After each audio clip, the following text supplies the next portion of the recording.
선택된 백성의 역설. 왜 하나님의 백성은 메시아를 알아보지 못했을까? 안녕하세요, 여러분. 오늘은 정말 놀라운 역사적 사실 하나를 함께 살펴보려고 합니다. 여러분, 상상해보세요. 1000년 동안, 무려 1000년이라는 긴 시간 동안 누군가를 기다렸다고 생각해보세요. 매일매일 그 사람이 언제 올까, 어떤 모습일까 생각하며 살았는데, 정작 그 사람이 나타났을 때 전혀 알아보지 못한다면? 이게 바로 유대인들에게 일어난 일입니다. 유대인들은 정말 간절하게 구주의 오심을 기다렸습니다. 이건 그냥 막연한 기다림이 아니었어요. 그들의 모든 삶이 이 기대에 집중되어 있었죠. 그들은 노래를 부를 때마다, 예언을 읽을 때마다, 성전에서 예배드릴 때마다, 심지어 가정에서 기도할 때마다 그분의 이름을 불렀습니다. 하지만 놀랍게도 그리스도께서 정말로 오셨을 때는 그분을 알아보지 못했어요. 성경에서는 이렇게 표현하고 있습니다. 하늘의 총애를 받으시는 분이 그들에게는 마른 땅에서 나온 줄기 같았다고요. 고운 모양도 없고 풍채도 없어서 흠모할 만한 아름다운 것이 없다고 여겼다는 거예요. 자기 땅에 오매 자기 백성이 영접지 아니하였다, 이 말씀이 얼마나 가슴 아픈 현실인지 모르겠어요. 그런데 여기서 중요한 건 하나님께서는 일찍이 이스라엘을 특별히 선택하셨다는 점입니다. 왜 선택하셨을까요? 하나님께서는 그들을 통해 하나님의 율법과 구주에 대한 예언의 지식을 온 인류에게 전하고 싶으셨어요. 쉽게 말해서 그들이 세상에서 구원의 셈이 되기를 원하셨던 거죠. 아브라함이 살던 땅에서, 요셉이 이집트에서, 다니엘이 바벨론 궁전에서 하나님을 증거했듯이 히브리 백성들도 모든 나라 가운데서 하나님을 드러내야 했어요. 하나님께서 아브라함을 부르실 때 하신 약속을 기억하시나요? 내가 네게 복을 주어 너는 복의 근원이 될지라. 땅의 모든 족속이 너를 인하여 복을 얻을 것이니라.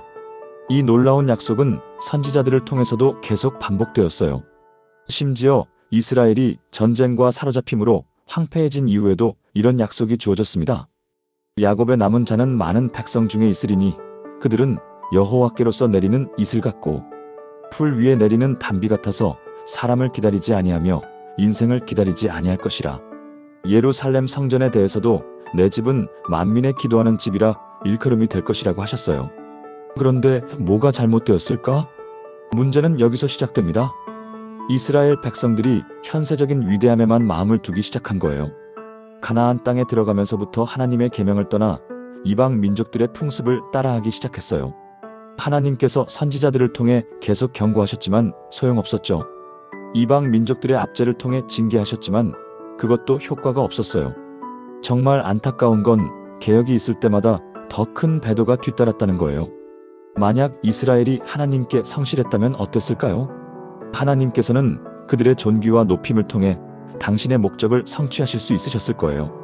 모세가 말했듯이 하나님께서 그들을 칭찬과 명예와 영광으로 그 지으신 모든 민족 위에 뛰어나게 하셨을 것이고 너를 여호와의 이름으로 일컬음을 세계 만민이 보고 너를 두려워하리라고 했을 것이며 모든 나라가 이 큰 나라 사람은 과연 지혜와 지식이 있는 백성이로다라고 말했을 거예요. 하지만 그들의 불충실 때문에 하나님의 목적은 오직 계속적인 역경과 굴욕을 통해서만 성취될 수 있었습니다. 그들은 바벨론에 종속되어 이방 나라들 가운데 흩어지게 되었어요. 그런데 놀랍게도 많은 사람들이 고통 가운데서 하나님과의 언약에 대한 충성심을 새롭게 했습니다. 여러분도 아시죠? 그 유명한 시편의 말씀, 우리가 바벨론의 여러 강변 거기에 앉아서 시온을 기억하며 울었도다. 그들이 버드나무 위에 수금을 걸어놓고 황폐된 성전을 생각하며 슬퍼할 때 역설적으로 진리의 빛이 그들을 통하여 비쳐나가기 시작했어요. 하나님을 아는 지식이 여러 나라에 퍼져나가게 된 거죠. 이방 민족들의 희생 제도는 사실 하나님께서 제정하신 제도를 왜곡한 것이었는데 많은 이방인들이 히브리 사람들에게서 하나님께서 제정하신 제사 제도의 참뜻을 배웠어요. 그리고 믿음으로 구주에 대한 약속을 굳게 잡았습니다. 포로로 잡혀간 사람들 중 많은 이들이 핍박을 당했어요. 안식일을 범하기를 거절하고 이방 나라의 절기를 지키기를 거절해서 목숨을 잃은 사람들도 적지 않았죠. 하지만 우상 숭배자들이 진리를 멸절시키려고 분기했을 때 하나님께서는 당신의 종들을 왕들과 위정자들 앞에 서게 하셨어요. 그래서 그들 자신과 백성들이 빛을 받을 수 있게 하신 거죠. 가장 위대한 군주들이 자신들의 포로인 히브리 사람들이 숭배하는 하나님의 지존하심을 선포하게 된 일들이 여러 번 있었어요. 바벨론 포로 생활을 통해 이스라엘 백성들은 새긴 우상들을 숭배하는 일에서는 효과적으로 치료되었어요. 그 이후 수백 년 동안 이방 대적들의 압제로 고통을 당하면서 마침내 그들의 번영은 하나님의 율법에 순종하는 데 달렸다는 확신을 갖게 되었죠. 하지만 문제가 있었어요. 너무도 많은 백성들에게 있어서 순종이 사랑에서 우러나온 것이 아니었다는 거예요. 그 동기가 이기적이었어요. 그들은 국가가 강대해지는 수단으로서 외면적으로만 하나님을 섬긴 거죠. 여기서 더 큰 문제가 시작됩니다. 그들은 세상의 빛이 되는 대신에 우상 숭배의 유혹을 피하기 위해 세상을 멀리했어요. 하나님께서는 모세를 통해 이스라엘 백성들이 우상 숭배자들과의 교제에 제한을 두도록 지시하셨는데 이 지시가 잘못 해석되어 온 거예요. 원래 이것은 그들이 이방 나라의 풍습을 따르는 것을 방지하기 위한 거였는데 이것이 그들과 다른 나라들 사이에 분리의 장벽을 세우는 데 사용되었어요.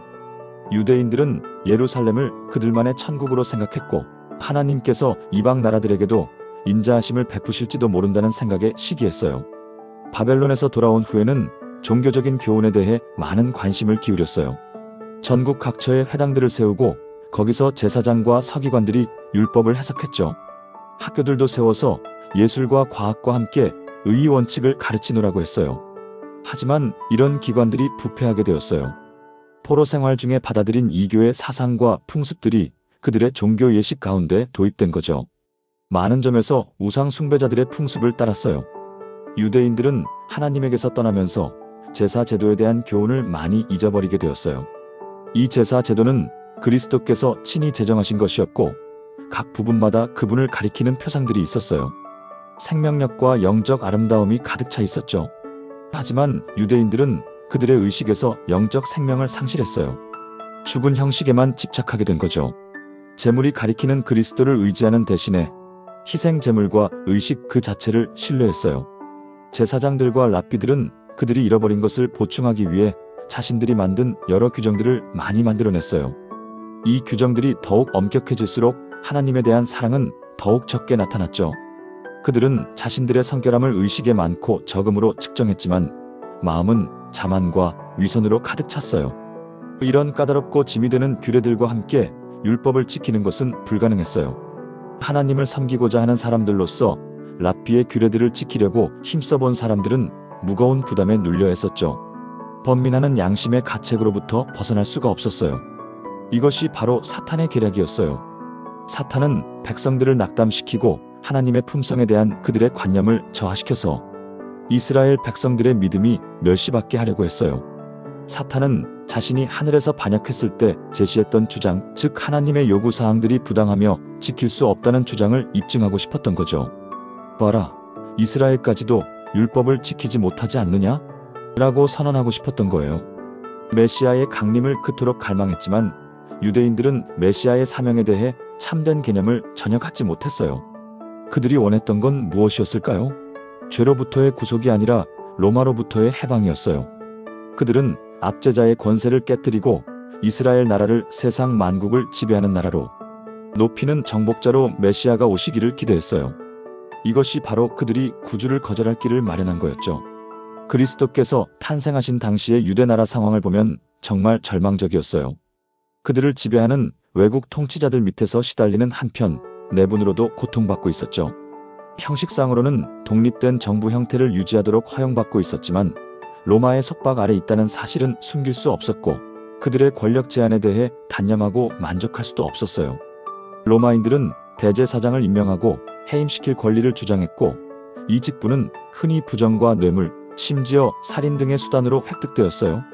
제사장 직분이 점점 더 부패해졌지만 제사장들은 여전히 큰 권세를 가지고 있었고 그것을 이기적이고 재정적인 목적을 위해 사용했어요. 백성들은 그들의 무자비한 요구에 시달렸고 로마 제국으로부터도 과중한 세금이 부과되었어요. 이런 상황이 불만을 널리 퍼뜨렸고 민중의 폭동이 자주 일어났죠. 탐욕, 폭력, 불신, 영적 냉담이 유대 나라의 심장부를 좀먹고 있었어요. 로마인들에 대한 증오심과 그들의 국가적 종교적 자존심은 유대인들로 하여금 예배 형식에 더욱 엄격하게 집착하게 했어요. 제사장들은 종교의식에 철저한 관심을 나타냄으로써 거룩하다는 평판을 유지하려고 했었죠.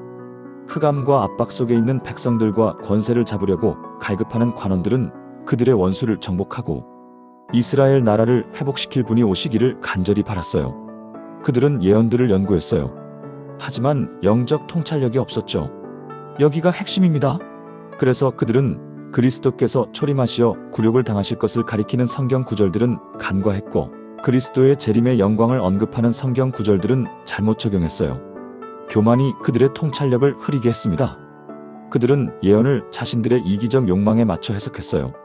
여러분, 이 이야기를 통해 우리가 배울 수 있는 교훈은 무엇일까요? 첫째, 하나님의 뜻을 우리의 기대와 욕망에 맞춰 해석하려고 하면 안 된다는 거예요. 유대인들은 메시아에 대한 자신들만의 그림을 그려놓고 그 틀에 맞지 않는다고 해서 참 메시아를 거부했어요. 둘째, 종교적 형식과 의식이 영적 생명을 대신할 수는 없다는 점이에요. 아무리 많은 규칙을 지키고 의식을 행해도 사랑과 진정한 믿음이 없으면 소용없어요. 셋째, 선택받았다는 특권 의식이 오히려 하나님의 뜻을 가로막을 수 있다는 거예요. 우리만이 하나님의 백성이라는 배타적 사고는 하나님의 광대한 사랑을 제한하려는 시도죠. 마지막으로 고난과 역경 속에서도 하나님의 계획은 계속 진행된다는 점이에요. 바벨론 포로 시대에 오히려 하나님의 빛이 이방 나라들에 전해진 것처럼 말이에요. 오늘 이 이야기가 여러분에게 어떤 의미로 다가오시나요? 혹시 우리도 우리만의 고정관념이나 기대 때문에 하나님의 뜻을 놓치고 있지는 않을까요? 이런 질문들을 마음에 품고 다음 시간에 또 만나요. 구독과 좋아요, 그리고 여러분의 소중한 댓글 기다리고 있겠습니다.